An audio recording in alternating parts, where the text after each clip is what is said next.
Gabi sa PBB 8, sabay-sabay nating sinalubong ang pagbabalik ng Adult Big Four sa outside world. Welcome back to the outside world! Big Four! Nakilala rin natin ang 8 kabataang babae na sasabak sa Summer Island Adventure ni Kuya in Pangasinan. Angela, Yen, Keisha, Sammy, Ashley, Norcy, Gwen, Sheena. At kanina sa PBB 8 Gold, nang ibabaw ang kanilang excitement at saya ng isa-isa nilang nakilala ang mga makakasama. Hi! Angela, You're so pretty. me too. Ikaw din. You're so pretty. Oh my God! You know the weight over on the other side? Ano po? Hindi ka naiintindihan yung sinabi mo. Australia pala to. Sabi ko mapapalaban ako ng Indonesian. Nasubok agad ang kanilang abilidad at diskarte sa pagharap sa iba't ibang hamon ni Kuya. Panayin mo na yung bag! Lahat na makukuha. Mga hindi po namin nakuha yung ibang undies po, mga iba pong damit po pantulog and mga pang-swimming po. Hello, Star Dreamers! Welcome sa inyong island life. Na nakita po namin na walang kalan. Nahihirapan po talaga kami sa paggawa ng apoy kasi nga po, mahina po yung arms namin. Kailangan po kasi siyang i-force para po magsindi siya. At ngayong gabi, haharap ang Girl Star Dreamers sa first challenge bilang isang grupo. Oh, bigat. Oh, ubos. Ang pagpapatuloy ng Big Island Adventure dito lang sa PBB 8.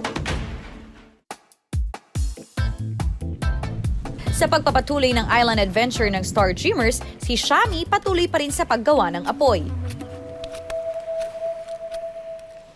Kasi pag nakabuo na ng apoy, ano na lang, madali na lang akong mag-ano ng ganito kasi.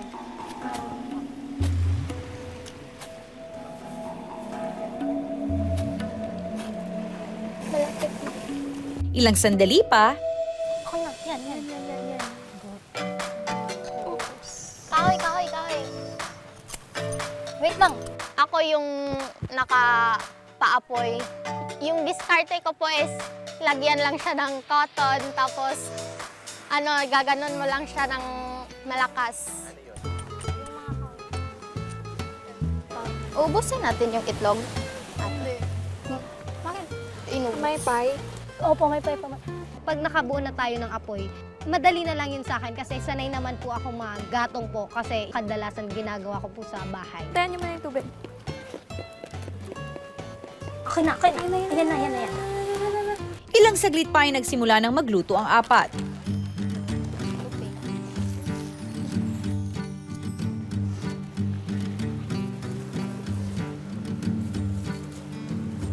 Hindi na lang po ako nagsasalta na kumukulo na po yung tiyan ko. Pero si Yen mukhang may napansin sa niluluto. Uy, butas yung etong, tingnan mo talaga. Tumatapon? Oo, may. Kaya pala, tingnan mo. Butas. Bakit? Nagbo-boil kasi siya. I-change natin Tapos siguro ng kailangan isa. Kahit Tingnan mo talaga sa gitna. May tumutulong Eto. Parang wala ito. ipalit na lang natin, ipalit. Palitan. Mainit yan. Ang bigat. Ang pati. Okay lang. Feel ko hindi naman siya tumatapon. Hindi, tumatapon talaga siya. Dahon. Mainit ba yung? Siyempre, mainit. Careful lang tayo sa... Oops, baka nabasag. Nang mapalitan ang palayok ay ipinagpatuloy ng girls ang pagluluto. Maano ka? Malaki na yung apoy. Ate, baka maano ka? Okay. Galing. Okay na yun. Okay lang. Habang hinihintay ang niluluto, si Angela ay kinilala ang kasamang si Yen. Tingnan paano ka natuto mag-ganon? Ganyan dito tayo maligo. Walang stove. Meron naman, kaso ginagamit lang yun pag may pasok. Kasi sabi ng lola ko, pag gumagamit tayo ng stove, ito tayo maligo. Maya-maya pa mukhang luto na ang pagkain ng girls. Muna natin ulit.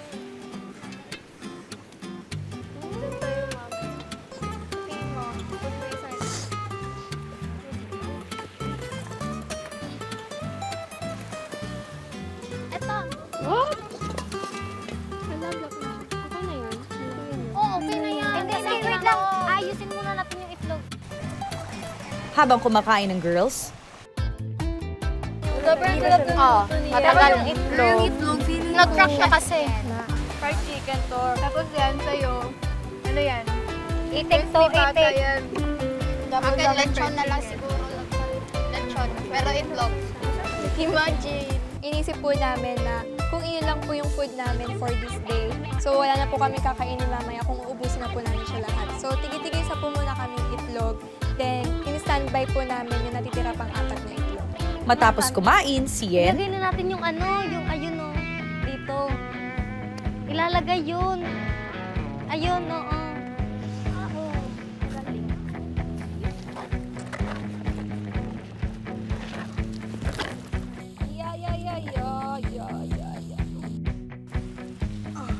Dapat nakalapat. Oo. Hindi, baliktad. Ay, baliktad naman. Karamihan po ng bahay doon sa amin. Ganun po yung ano nila, yung bubong para po mapresko.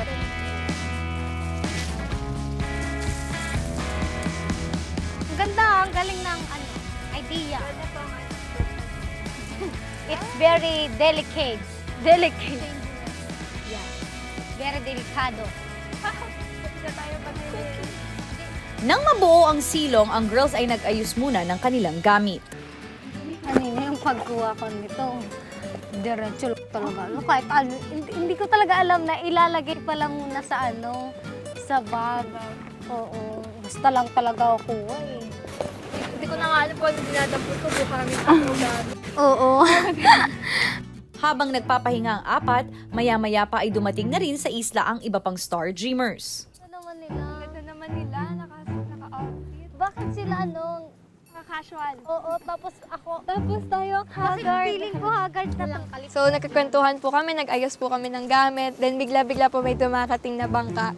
So yung bangka na po na yon is nakasakay po yung 4 na Star Dreamers pa. Ay, ang sakit. Hi! Hi! Oh my God! She's so Angela. bad. Angela. Hello po. Leja. Hello po. You're so pretty. Narcy.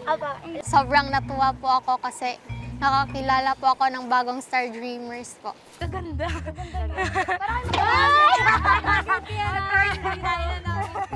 Welcome po nila akong nakangiti, parang nakasmile sila. So, ayun nga po, nakakasaya. Feel ko.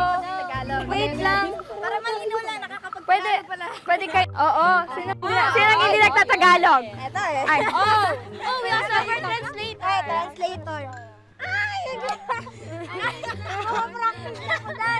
Where are you from again? Australia. Mali pala yung accent. Australia. Australia. Australia. And the translator. She is an expert. Ayaw mo yan. What are you gonna talking? Are you... I can understand Tagalog. You understand? Where are you from? Ano, Davao. Half Egyptian. Doon ka dito sa side na yun kasi Diyan kayo, mga yan yung mga Yan, she's super funny po, and super friendly. You bonded very quickly po, and very easily. If you don't understand what he is saying, then Yan at Narcy. Anyari? Taga saan ka? ano po, San Pablo, Laguna po. ah, lagi. Ilan taon ka na? 13 po. 13? Ilang taon ka na po? Mabata. Ako taon ka na? 14? 16 ako. 14? Ano ba yung tatanggat sa 5 4? Ikaw ate? 17. Ikaw ate? Pero as time pass by naman po, I know po na lahat po may magkiklik po yung attitudes po. Kasi po kahit ngayon pa lang, parang sobrang close na po namin. Magsi-16 na Bata niyo naman.